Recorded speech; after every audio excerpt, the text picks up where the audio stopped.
All right, welcome back to Market on Close. 10 minutes away. Stocks are still waged in warfare as we try to get a positive close for the S&P 500, though I think maybe the bulls just won because off the lows, Scott Bauer, what a day, man. The CEO of Prosper Trading Academy is with us here in studio, as is Coffey, Scott Connor. I hope you guys got some coffee because I don't even know if we're going to take a break here. I'm pretty jacked up. We'll see Friday again. Exactly. Yeah. There we go. There you go. I like co-host Alex Coffey now jumping in. All right. So look, this was a day for for bears in the morning, for bulls in the afternoon. This is a wild session. But first, the week as a whole, what are we to take away from this, Scott? Because more volatility, and this time a net move lower, but not as big as it could have been. So the biggest thing to take away for the average investor out there is don't put all your eggs in one basket based on one decision out there, right? I mean, how many times have we seen this before where a tweet or something coming out of the White House or something else, moves the market just to have that move faded, right? Mm-hmm. It's like fool me once, it's your fault, fool me twice, it's my fault. And we've seen that repeatedly. Now, who would have known that the market would have made the Dow, a 500-point reversal today? Something like that. That being said, the people that I've been talking to that have, yesterday, in fact, I had so many of my clients say, oh man, you got to be in puts right now. You got to be in puts. And I said, you can be in them, but you could be short them also. Yeah. You can't get involved emotionally in the market. That's the biggest thing to take away from here, guys. You have to be able to sit back and digest the more macro picture, not every minute by minute move. Yeah.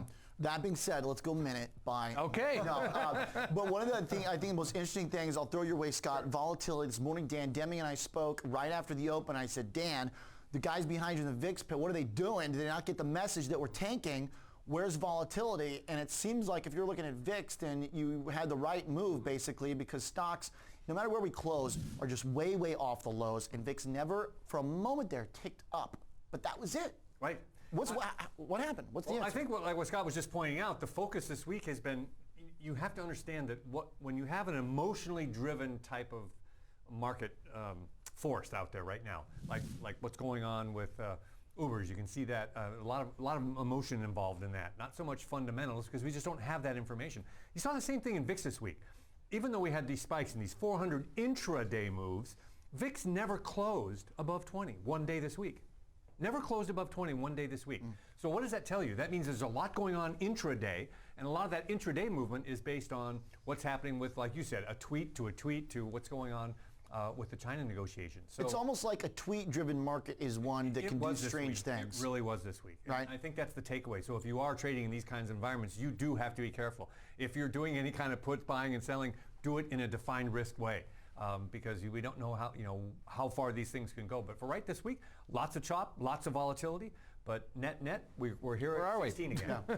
To build on that real quick, though, Oliver, if you think about where or what's moving the market right now, it is tweets from the president regarding the trade tensions with China. Okay, well, we didn't get any new information really, other than confirmation of what we thought might happen throughout the week. So to me, the market already knew this was potentially on the plate. It was just confirmation of it. Market sold off, then recovered. I mean, you're seeing it sell off again now. We were just up almost 20 in the S&Ps. Now we're only up 5. But the big thing out of this whole conversation is the more you can take emotions out of trading, the easier it's going to be on yourself. And we talked about this earlier this week on the panel, might even have been yesterday. And I talked about the more stoic you can be and stick to the plan that you had. And then as the information comes, you then ask yourself, does this change my initial thought? If it does, then maybe you readjust your plan. Otherwise, you just stick to the plan that you had. I like this point. I'm going to take it to sort of the core of really what we do here, which is trying to eliminate this stuff that is not really going to be directly relevant to what drives markets. So when there's a tweet that comes out that moves something, Scott, that becomes a catalyst, right? And we're, obviously you can't ignore a catalyst in a market. But that being said, the objective analysis here for the tariff situation has basically been, I would argue, this. For specific companies, it's not good. The blowback is very clear and it's very obvious. Overall, though, last year, when we first started this tariff stuff, spring of 2018 was basically like today, right? Where all the tariff drama, who's, going to meet with who's riding Ubers together and who's getting lunch together and stuff, vice premier, this, that. Volatility, but since then we had powerful earnings growth in 2018. It has since faded, but we had earnings growth and we had, apart from company specifics, no real dramatic shift in guidance based on tariffs. Now, you could argue some of those guidances may not be getting upped because CEOs are worried about what tariffs are going to mean or how it's going to escalate. But then you have a GDP beat. Then you have employment that keeps making record labor numbers. And it's like, look, at the end of the day, so far, we haven't seen any massive detrimental effect to a market that just made highs. So that's kind of the idea here, I think. And I agree with it, and that's looking at it at a more macro picture. Now, I would say the one big difference between when this started just roughly about a year ago to now is the interest rate environment. Rates were on the rise at that point. That's a good point. Right? Were far different than where they are right now. So that has to have an effect on the overall market. But that being said, Oliver, what you just said, it comes down to, in Alex, to your point, you can't look minute by minute. You can't get that granular. You really can't. If something fundamentally happens that changes your longer term opinion, when I say longer term, I'm not talking about years, I'm talking maybe even months, but not daily opinion, okay, that's one thing. But to trade off of this stuff is very dangerous. Right. Well, I think real quick, I think there's an asterisk there, because it all comes down to whatever your particular time frame is and whatever your particular interests are in markets. If you are a minute-to-minute trader, then you need to be aware of this stuff. But if you're a 5-10 year, investor, this is just noise that, the less you're really even paying attention to it, maybe the better. Right. Well, what I kind of like to think about is looking through there, because JJ went through today's chart basically and saw responses to CPI, saw responses to, the Uber thing. But sometimes you can see what's important to markets and see what provides relief depending on when things change. Today, it just seemed like at a certain point, halfway through the day, ironically enough, might have been coincidence, might have been not, it was around the Uber IPO. Sure. But Uber itself didn't really hold up that well either. No. So. But I think you got a really good point, because I think what this week was, and what I took it away as an investor, is the market is grappling with the long-term fallout from the tariffs. Because the announcement, remember, came Sunday night, right? And here's our tick-by-tick analysis. Right, and so you can see, there you go. And all these moves up and down the week, as the market's trying to figure out, what does this mean? So even if there are tariffs, remember, this is not something that just happens in one day and it's done. It's going to take a long time. China has a long time before they make decisions of, do they come back, do they raise tariffs? We even have 3 or 4 weeks before the tariffs that are set in now actually take place. So it's not something that just depends on a one-day event. So I think the market's trying to figure out exactly what that means. And by me seeing that the VIX kind of closes here after this week at 16, that means the market's not nearly as worried about tariffs as they were the first and second time around. Does that make sense? No, I think you're right. And I wonder if now there's almost a combination of the expectations, but then also the continued negotiation that's happening, where people are still viewing it as being closer to a deal than further away from a deal compared to 3, 6, 9 months ago. But hold on that, we're going to take a short break. We got about a minute and a half away from the closing bell. We'll be back with 2 Scotts and an Alex. Mr. Bauer, from CEO of Prosper Trading Academy, is going to be with us. We'll be right back in 60 seconds. Crushed. So let's bring back in our traders. We got Scott Bauer still with us, CEO of Prosper Trading Academy. Scott Connor, our host of Virtual Trade, and Alex Coffey, co-host of Fast Market. You were saying something that I thought was interesting about the backdrop of a year ago when we were dealing with initial tariff drama versus now. You were talking about the fact that rates were going up then, which was also another impetus for some volatility, as we know. I would also say that earnings are now kind of the offset, though, because while rates are on pause, earnings are also on pause. We haven't had any lift up for forward guidance. We beat this quarter, but we're still at a % change on an annual basis. So to me, it's kind of that Occam's razor explanation maybe for why we're getting volatility around tweets and stuff, is because, well, nobody's really been trading on earnings for 4 months. Well, that's a very valid point. And my point to where we were just 1 year ago was the market was in a little bit of defense mechanism at that point, because everybody was the sky was falling because the 10-year hit 3%.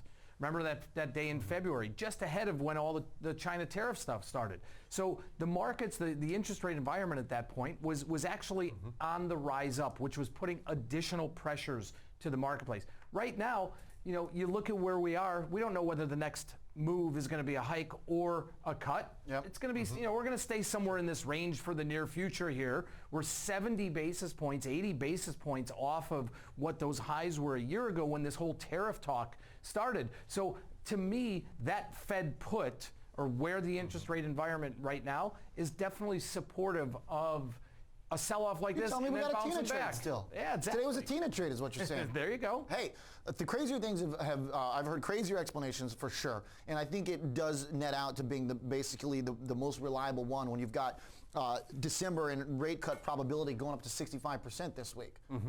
So clearly, markets are viewing some degree of the volatility of the tariff situation as being good for their, case for the Fed. I think there's one more thing to add into this too. So yeah, the Fed at this point, it kind of is to stay put. If anything, it's going to be a cut because of where interest rates are on the longer end of the curve. But if you look at what rallied the market up, it was to me more of a Tina trade than anything else. But it was also priced for getting resolution to this trade war or trade tensions or skirmish, whatever word you want to use to describe it. It is war at this point. And, it's war. And it also was pricing in a dovish Fed. Well, we saw a little bit of a tick off the bottom in terms of the dovishness from Fed Chair Jerome Powell, and then you saw the market get a little bit scared from that. Okay, but then you see the data come in and kind of reinforces. We're still in that low inflation environment. But then you had a little bit, or actually at this point, I'd say it's a pretty big hiccup in terms of resolution in the trade tensions. And you see the market, reset a little bit, price in. Okay, we were priced for perfection. If anything, this doesn't say that there's not going to be a deal, and it doesn't even say that there's not going to be a deal fairly soon. It's just not as soon as maybe the expectations for the market were. Yeah, I think if you boil it all down to this week, it's two things. It's China, what that means, versus the Fed. So you've got the Fed put on one side, you've got China on the other. The market's trying to figure out what China really means in the long run. What does that mean to trade, revenues? What does that mean to costs and CPI to consumers? A lot of that's trying to be figured out right now. But once you take that and put it against, you said earnings were okay, not much there, but with the Fed put is still there. The market is trying to say, how does this all settle out? And I think by the end of the week, I think that they were leaning more towards the Fed put over what China might mean. How long can we go in a market that has been about multiple expansion, right? Because off the December low, that's kind of what I mean when I say that you haven't been trading on earnings. Obviously, tons of stocks are moving on earnings, but the fundamental picture in terms of what companies are generating for profits has not changed dramatically. Now, I keep coming back to 2016 because we popped back and we got to new highs before the earnings trajectory picked up in that period as well. And markets basically got it. The Fed went on hold. China hard landing, nope, it was soft and it came right back up. As they went to the economy, they did everything they could basically. So that was a miscue by markets in a state of panic again basically, analogous to what we had in December I think. Is that blueprint going to work again? That's the question, right? Which is, how long can we go until we get the follow through where all of a sudden guidance starts coming up? Because guidance comes up, then all this seems totally reasonable. But until then, why do we not expect more 4% down days on the Microns and the Intels and stuff of the world that have been rallying based on expectations? The market is trading so heavily on emotion right now, so heavily. And what do people do? And it's human nature. What do people do when things get out of their comfort zone? Right. The first thing to do is sell. The first thing to do is to panic and sell. And it's no different than what's going on in the marketplace right now. Now, that being said, how long can we do this? Actually, I think we can grind like this for quite a while, so long as interest rates are relative in this area here. Once we start getting back up to 3, and I'm going to even go so far as saying maybe 3.25%, 3.5% if that time, or I should say when that time comes again, which I personally think is not so far off. I'm not talking about months, but right. I think 18 months away that's possible. I think the market can still grind through all of this. Yeah.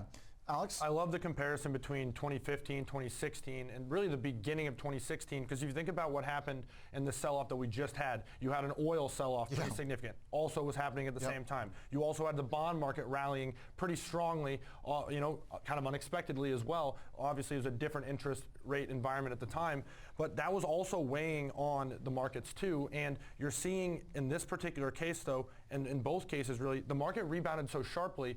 At some point, it needs to take a breather too. Just, it can't go straight up forever. I mean, we're except up. for December to January 2017 and 18. And that also factors in too. You're talking about earnings growth. Think about the earnings growth numbers that you had over some of those periods. That wasn't sustainable either. People were looking at 25% over the next year was the estimate at that time, right? Yeah. So, the panic buy there. That would, to me, the question of the melt up that people were calling for the past couple months. Again, I hearken back to that period because that was almost like the panic buy. You're looking at 25% earnings growth on the year on the back of tax cut, deregulation and stuff, combined with just the natural health of the economy, and then rates that had not really started to pick up yet, and all of a sudden, boom, you had all these big sort of risk on moments. So that brings me to the animal spirits topic I want to talk about. Scott Connor, I'll let you get us started here. Does it feel like, was Uber animal spirits today? Uber? Could be a little bit. I mean, Uber's got some big issues that they still have to face. There's no question about it, because if you ask yourself, how are they going to stay in business? What is the sustainability model for Uber? And number one, I think most people agree that they're going to have to do something to raise, to become profitable. And what are the two things they can do? Well, they can raise prices, that's obvious, or they can eliminate drivers. Now, they got to have the economy to raise prices. Exactly, right. And can they start delivering for Amazon? that could be a third. Well, Amazon's going to get more delivery centers closer. They want to do one day, right? So maybe Uber will pick up a package on his way. I'm just never going to leave. These are the things that this companies have to start facing. Once you start becoming a publicly held company, you need to start answering to the shareholders, and they want to see profits. They want to see at least guidance that you're going that way. So there's still a lot for this company to tackle in terms of issues, and I'm not even getting into the whole thing on drivers and salaries and how long can you depend on drivers with cars who are going to continue to do that for $9 an hour? Making the assumption that well of drivers is just unlimited, I think is a very bold assumption. Let's bring back in our panel. Still with us, Scott Connor, Scott Bauer, and Alex Coffey. So Scott, the Uber thing I think is interesting because the IPOs, $100 billion IPOs coming at in your market tops, a year 10. There's a lot of people out there that go, this is the peak. This is symptomatic of what happens when markets get frothy. Again, I would say that 2018 January, the rise of Bitcoin, the massive flows, the S&P trading at 22 times trailing, which we've never gotten back to. We've had lower highs and every high since. That probably looks a lot more frothy than what we're getting today. What do you think? Well, I'm not sure if you're going towards the Uber, the Bitcoin, or the overall market part on that, right? But and I know we want to get into Bitcoin here, but yeah, the market has not gotten back to those highs, but I think that's okay because we are so tuned in, not just minute by minute, but day to day. We all want instant returns. When you look at the overall market, though, in a period of time, and I'm talking years as opposed to months or weeks or days or minutes, it's a much different picture. We're still right at the top there. We may not be back at the tip top. Right. Now, in relation to where Bitcoin is and where Bitcoin, may have to do with this marketplace, we're going to battle on this. I don't think there's a direct correlation. I really don't. So when there's risk off in the equity markets, does that mean it's risk on in Bitcoin, vice versa? I don't really see it. I think anybody can make a case for it. I don't connect the dots that way. Yeah, and I don't think there's a direct correlation either. But I think that when I consider the spectrum of risk, and I just move along it basically, and let's say equities are here, and on the riskier side of equities is Tesla, and on the safer side is Procter & Gamble. I still have a trouble seeing how crypto does not exist beyond that as an asset class in terms of just speculative nature. Maybe not as much as when it was at 16,000 for sure, but still the nature of $6,000 for this thing, Bitcoin, seems like it's pricing in a lot of big events to happen, right? Like things need to come to fruition to this to justify what's happened here. And not to say none of those things will, but to me, I consider it a risk asset. So within all the volatility this week, crypto just kept on jamming. Yep. So either I'm wrong about that, or there's something specific to the asset class going on. What do you think? I actually think there's something specific, but not a fundamental change. Not a fundamental change at all. I actually think, and we have talked about this since Bitcoin made the rally up to 5,000, that this thing trades on high momentum, huge momentum. And we're in the middle of this momentum to the upside. Now what's going to be, I don't want to say a telltale, but what is going to be key to me is this 63 to 65 area. There's definitely some technical resistance there. I want to see what happens if the equity markets turn around over the next few weeks, month maybe, and we start to approach those all-time highs again. What happens? If Bitcoin and the overall crypto space holds in there, hodl, stay in. Okay, so the reason why I bring this up is because, again, that period, at the end of 2017, the rise of Bitcoin and stuff, high valuation S&Ps. If we look at the valuation for the S&P, at each new high, investors have been paying less for it. If you look at just measures of retail participation, TD Ameritrade's own survey of clients, the IMX, you can see the participation has dropped among retail investors. So my question is, there are signs out there that say animal spirits are not gone, but they have waned since that January 2018 peak. But the move in Bitcoin, this extraordinary move now of doubling in price almost the past 4 months, would counter that argument of waning animal spirits, unless Scott's right. and it is something asset class specific. So that's kind of why I think there's a little bit of tension here. Alex, I'm curious where you fall on this. So that was a really, really long question with a lot to unpack. I think that's kind of what Scott was joking about. But I want to talk about S&Ps quickly, and then I'll talk about Bitcoin kind of independently. You're talking about the valuation at the highs being lower, high after high, okay? Well, we're on the other side of February of 2018. We're at the, we're 10-year plus bull market. We've seen 2 significant sell-offs in the last year and a half. That, markets have short-term memories, but they don't have that short-term memories too.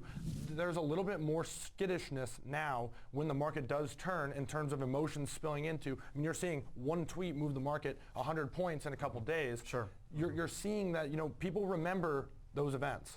And so that's where I look at, and you have to also think about too, the trade tensions hadn't even began yet in January of 2018. Yep. Okay? Then you think about the Brexit stuff that was unfolding. Okay? You think about the interest rate scenario. All of this stuff is all new information to be processed that is weighing on that valuation a little bit in terms of uncertainty. Yes. But Bitcoin, you're talking about it suddenly has gone from 3,000 to 6,000. Well, it pretty suddenly went from being pretty stable around 6,000 straight to 3,000 too. Right. So this could just be as much about people finding this to be more of an interesting area to get in and now watching it kind of creep back to where it had stabilized for a long time. Yeah, totally. I think the longer people watch Bitcoin, and someone who's been in the markets for 35 years, we've seen things come and go. There's 2 ways to approach Bitcoin. You trade it from the fundamentals, which is virtually impossible because most people don't feel there's any utility for the Bitcoin whatsoever. But the process behind it, yes, but the actual product itself, there's a lot of back and forth on that. There's a debate. There's a healthy debate. Yes. Yes, there is. But you cannot deny that underlying asset moves unbelievable. Well, that's kind of what I was driving at. And here's the thing. Speculative. Go back to April 2nd, like you said, when it made that 20% move up in one day. What was the news? What was the news? There was no fundamental news about Bitcoin. It moves on, like you said, emotion. You're talking about the day where there were a couple isolated big trades and it made the first pop up. Yeah, it was like rallied 1,000 points in one day or something like that. Yeah, 6 weeks. The continuation since then, Scott Bauer would probably argue, look, there's been more adoption, signs of adoption, the market structure continues to build out. I would argue there's more fear of missing out involved than there is on fundamental changes in the underlying asset. And this is the way it's always traded, right? So the fear of it actually being worth something, we couldn't decide that was, but as soon as someone says, hey, wait, it's moving, I need to be in on this. And since the asset only is traded as a future, there's no options to keep it in check. It's just going to continue to run like this. And this is why it's so interesting, because fear of missing out, I would argue, is just a synonym, basically, for animal spirits in a sense. Momentum. So if it's not happening, if the retail momentum is not taking place in the stock market, but it's taking place in Bitcoin, that's one possible explanation. But there is also this explanation that if it is sort of this false signal that is, not something that aligns, then I think it also brings up interesting questions about the nature of risk-taking for other asset classes like stocks as well. So I know you're itching to get in, Alex. Well, the one thing I always say about Bitcoin and cannabis stocks and the FANG stocks and even the cloud stocks, that there's always a desire for volatility and a short-term return on whatever amount of money that an investor or trader is willing to put out there. And Bitcoin, whether or not it's moving as much as it did, back at that time when it was really, front page news, it's still moving 5% a day, even when it's not being that volatile. It's still a product that moves. And let me just point out one more thing, and I know you talked to Charlie Moon about this a lot, volume indicator.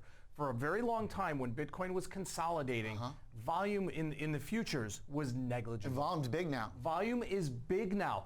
I look up here, almost 10,000 contracts traded at the CME today. Yeah. That is really large volume. And that's the big contract. That's the big contract. Right. So and the only one right now for futures, though. Yeah, exactly. So there is interest out there on this move up. Yeah, and I think that's a really interesting thing because you also then have a question of, all right, well, maybe there's a particular community of traders who find this to be their trading vehicle as opposed to speculating in the equity market. So my point is that I don't think there's a lot of clear conclusions from it, but I think for really the first time, to be honest, there's something happening here that is really worth getting into and mining really into, to borrow a phrase, because if it's Bitcoin specific, because it hasn't really happened in a lot of the other cryptos.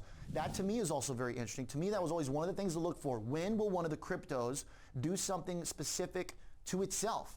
And I would argue to a large extent, that's mostly what's happening here. with Bitcoin. And I know you felt the same way about that. Absolutely, and the whole market cap of the cryptocurrency space, Bitcoin, that share of it now is back up at its highs. So the conclusion of that then, if I were to look at Bitcoin and I would think about it as a risk asset, you know what? Maybe I don't have to worry about valuations getting too low in stocks because people are still willing to spend on something like Bitcoin. You would still argue you can't make that connection though. I don't think so. I just don't see it. I really don't. Well, I think one thing, either way, whether you approach this from a fundamental or a technical aspect, that 6,500 level is a crucial level. Yep. For Bitcoin right now. Before it was a level it just could not go through, impossible. Tried many times. Now, if it does punch through that and it becomes a support, that could change the picture. I think the long-term perspective for a lot of people. I was going to say some of the other favorite trades, as Alex mentioned. I mean, the cannabis stuff has kind of gone quiet as well. That's the other reason why I bring this up, because there's some of the other signs as well. The favorite sort of Momo and speculative trades have also died out a little bit. I mean, Kronos and Tilray charts are starting to look pretty ugly. Tilray looks real ugly. We're going to get those earnings next week. And those were like kind of the next place to speculate. I don't know. Maybe some of it is just crossed over into the semis and people are trading AMD and Micron and stuff like crazy because they're pretty volatile as well. Well, one other area too that's kind of like if you're going down how I think about it in terms of a desire for yield on investment, short volatility is another one of those plays where when volatility dries up, those positions get bigger and bigger. Well, you were just at record levels not that long ago. Yeah, and then came the pop in VIX. All right, Scott Bauer, any last words? Next week, thoughts? I don't even know where we go from here after today. Love the volatility. Okay. I think obviously trade is first and foremost, and that is going to direct the market over the next couple weeks. All right. If that was forget about it. If that was not on the table, I think this market goes higher. The problem with that is, and why I think that we will see VIX stay elevated. When I say elevated, I'm going to say mid-teens, not bad. Yeah, not back down at 12 or 13, is because we know at any time over the weekend, over next week, we can get just a tweet, something that says the deal's on, the deal's off, the deal's on, the deal's off. So that is going to keep some volatility in the overall market. But again, if you can remove that, look back to fundamentals, I really like the upside to this market over the next 3-6 months. Yeah, all right. Not a ton of eco data next week for the big stuff. I mean, there's a lot of information. You got housing starts, jobless claims and whatnot, but no big inflation reads, and then no big, I guess maybe if you're looking for the balance sheet, you got that going for it. So. All right, guys, good stuff. A wild session to close out a wild week. Scott Bauer is the CEO of Prosper Trading Academy. Alex Coffey is a co-host of Fast Market. And Scott Connor, Director of Trader Education, host of Virtual Trade.